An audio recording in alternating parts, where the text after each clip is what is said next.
Yes, that blogger with the biggest pen, David Tulis, troublemaker. And I'm glad to know, and I want you to know, that I am not a member of the media. And in fact, I have Mayor Andy Burke to assure me that whatever he says, he's not a member of the media. And that is because, and Mr. Burke is telling the truth.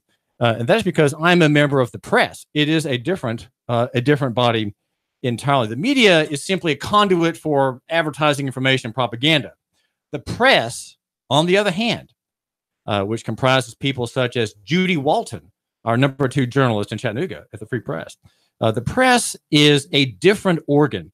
It enjoys constitutional protections, and it is, in fact, it's written up in the Constitution as being free. Right? We have a free press in Tennessee, and that means that the press can do what it wants. It is free to investigate, to ask questions, to show up at the wrong time, to humiliate office holders, to make office holders squirm and worry about their pasts and their current doings, right? And their shenanigans in office on the side, coming into view with the sniffing of the press. And so that is what we are here.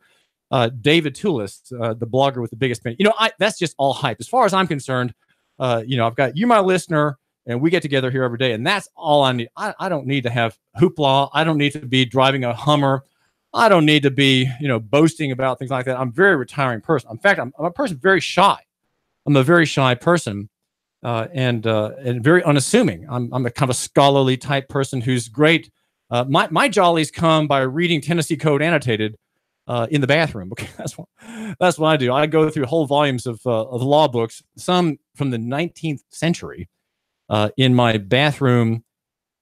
Reading. Right now, I'm reading a book that Dave Crockett gave me. It's a history of New York City in the conflict between Robert Moses, the great dictator of municipal power, and Jane Jacobs, whose great book in 1962, I think it is, the fall and rise of great America, the decline and rise of great American cities. I believe that's the title, is in view. So the press is looking at new topics, and I run our chief sponsor here at Nooga Radio 927 is yournews.com. And yournews.com today has a story on it that I think you can miss it. Okay, I'm going to let you miss it today.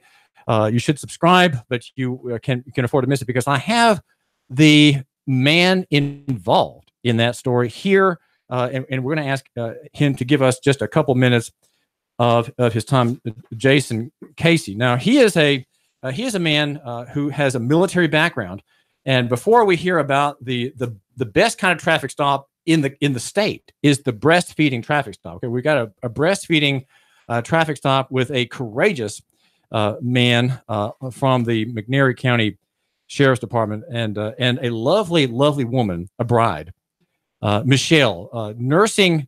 At the nipple, we have a lovely baby child, 7 months old, and in the back seat. We'll hear from Jason, who's in the back seat. But Jason, you're a former cop yourself. Now, what kind of cop work did you do in your lower life before you became a farmer?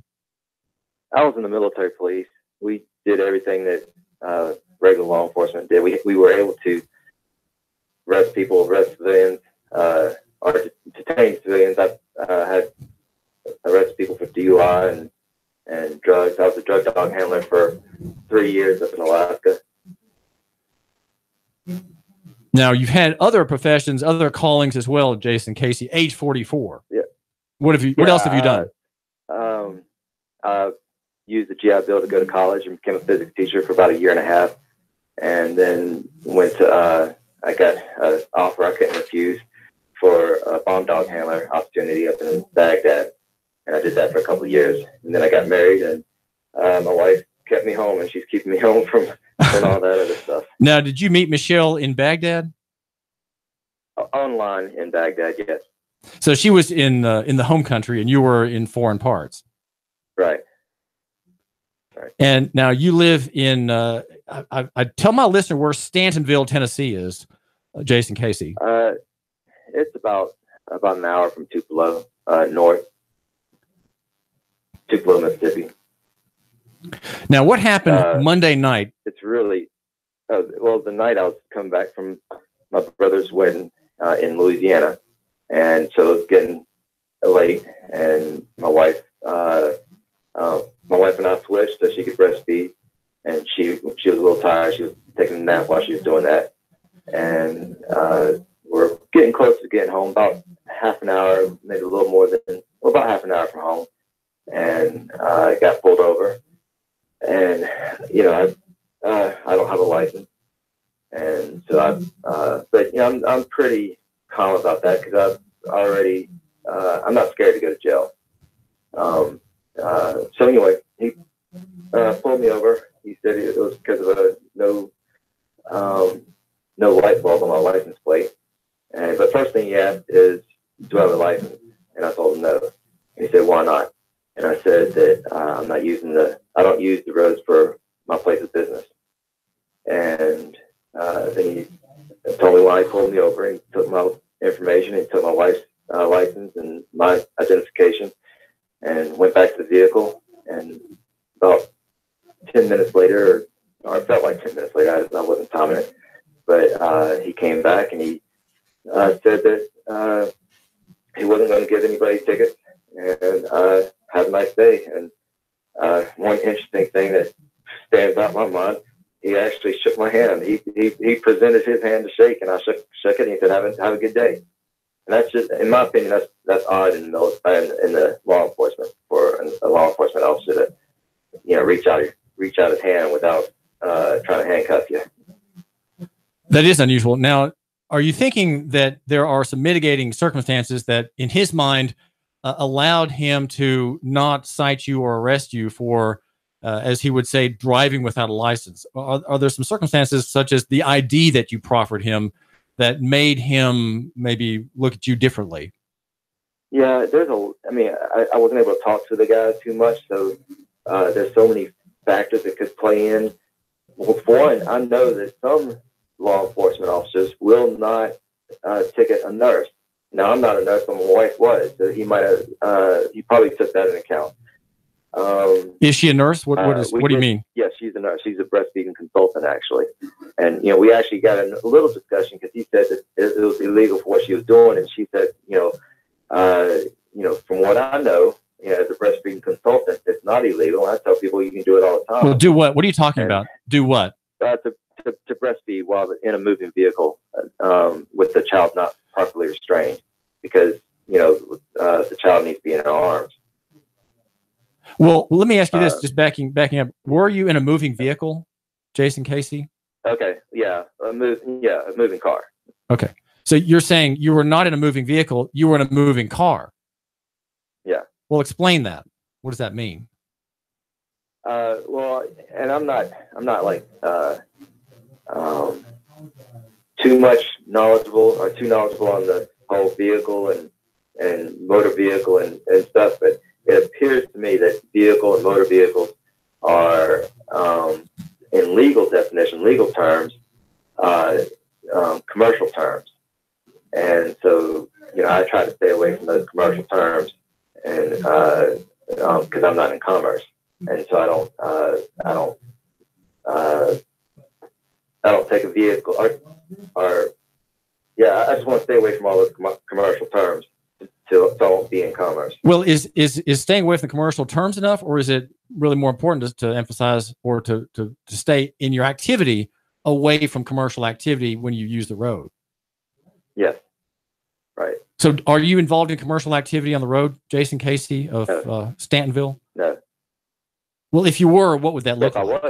If I was, I would have to get a license, and I'll do it. I'll get, because you have to have a license to be involved in commercial activity on the road. So you have to have a license to drive, you're suggesting? Yes. Driving is not a right. Correct. If you're using the Blackstone's definition of driver, yes. Well, what is that definition? I don't have, okay, right here, I have one, Black's Law Dictionary, 3rd edition. Driver, one employed in conducting or operating a coach, carriage, wagon, or other vehicle with horses, mules, or other animals, or bicycle, tricycle, or motor car. So not a street railroad car. That's Blackstone's 3rd edition. Yeah, and that distinction with railroad Bovier's Law Dictionary says one employed in conducting a coach, carriage, wagon, or other vehicle with horses, mules, or other animals. Yeah, Bouvier's being the older dictionary. It existed prior to the advent of the engine. I think the big key term was employed. One employed in conducting that. So you were stopped for a bad bulb in your tag on the back of your car, which is a tax. The tag is a kind of a tax stamp for that car, making it a vehicle, presumably in commerce. And the officer stopped you under a rebuttable presumption that you were involved in a commercial act that night in the car. So he came over, peered into the car with his flashlight, right, showing whom did his flashlight beam light upon in your car, Jason Caissie, Monday night? Who was the flashlight? Whom did the flashlight show in the car? Yeah, he checked out the car. He knew. I mean, he saw us all. He knew that my wife was sitting next to me with an infant breastfeeding, and then my two daughters in the back. What are their names and ages? Starting from Annalise is 7, Brielle is 5, and then Caleb is 7 months. And he was the breastfeeder. Yes. Getting the best stuff on earth, no doubt, right? Right. So the officer stopped you under a presumption that you were involved in commerce because there was a tag on the back of your car, and here it was out of order, and you effectively said to him, well, no, you rebutted the presumption that you were involved in commerce by saying you were not using the road for business or for commerce. Right. And that means that you're doing what? What kind of activity are you engaged in if you're not involved in commerce like most people are? What are you doing on the road? I'm just traveling. For what purpose? At that point, just taking my wife and kids back home from a wedding. So you'd say that those are for pleasure purposes, right? Private necessities. These are not public activities. They're not involved in buying or selling the service of carrying goods or people for hire, right? Your children hadn't paid you to take them anywhere, had they? They hadn't written you any checks, right. And your wife had not engaged you as a courier, as a driver. Is that right? Right. Okay, so you were not involved in a commercial activity, right? Well, so you were stopped and you rebutted the presumption, and the officer. I'm willing to think I'm thinking that probably he let you go because of your military ID from Baghdad days, Jason Caissie. Yeah, I mean, again, there's a lot of variables. I mean, it was late, you know. He might have been just a decent person, didn't want to, take me to jail that night or something. Because and from my wife and children, I told him that my wife was tired after we switched, and so, there's a lot of, variables. He might have just been, well, when I was in the military police, I pulled over a lot of people for a lot of different things. And the last 3 years I was there, besides drug related, but just for regular traffic stops, I only was involved in writing up DUIs. I'll pull over anybody for anything, just because I mainly worked at night and nobody's on the roads hardly at night. So, when it's like the roads are extremely clear and it's a 35 mile an hour and someone's going 45 miles an hour, they're not really endangering anybody. But it would give me the probable cause to pull somebody over and just put my nose into their vehicle, making sure they're not drunk. And if they weren't drunk, I'd let them go. So the Title 55, which is the Tennessee driver's license statute, Jason Caissie, gives probable cause for all kinds of technical reasons that we would say are not really crimes. You're not having a lit bulb over your tag is not a crime, but because there is this presumption of being involved in commerce, the threshold for probable cause is, you might say, on the floor. It's very low, and the deputy from the McNairy County Sheriff's Department had probable cause to stop you for this crime. I mean, it is a crime on the face of it. You just have to show that either he gives you a warning, which would be reasonable, or you would say, well, I'm not involved in that activity. What is your jurisdiction? And so what you were saying effectively was that he didn't have jurisdiction, though he presumed he had it. You are correcting him by your notice of your status, and he accepted that, probably with the support of these other reasons. And you were able to get home safely and quietly and tuck the children into bed, Jason, Caissie. Yeah, and I was very polite. I've seen some people on some videos that they just start almost screaming at the officer, pretty much telling the officers, saying he's ignorant and stuff. And, I was very polite, very professional. My wife was very professional. He was very professional. And, I kept my hands, on the steering wheel and didn't do anything that would cause alarm. And, so I think I handled it well. I think he handled it well. Well, listen, thanks very much for chatting with us, Jason Caissie. Thank you very much. Yeah. Take care. We've been talking with Jason Caissie, who is a former military police officer, is serving the occupation forces of the good Americans in the conquered nation of Iraq. Now, almost 20 years of military occupation of that great country. And he's traveling the streets of Tennessee, and he's coming into a little Sharia law, a little American Sharia law that is very prickly, very sticklerish on whether you're there by permission or whether you are there by right. And Americans don't really have a lot of rights anymore. And what we're trying to do here at Nooga Radio, and David Tulis perhaps specifically, is to see where the rights are.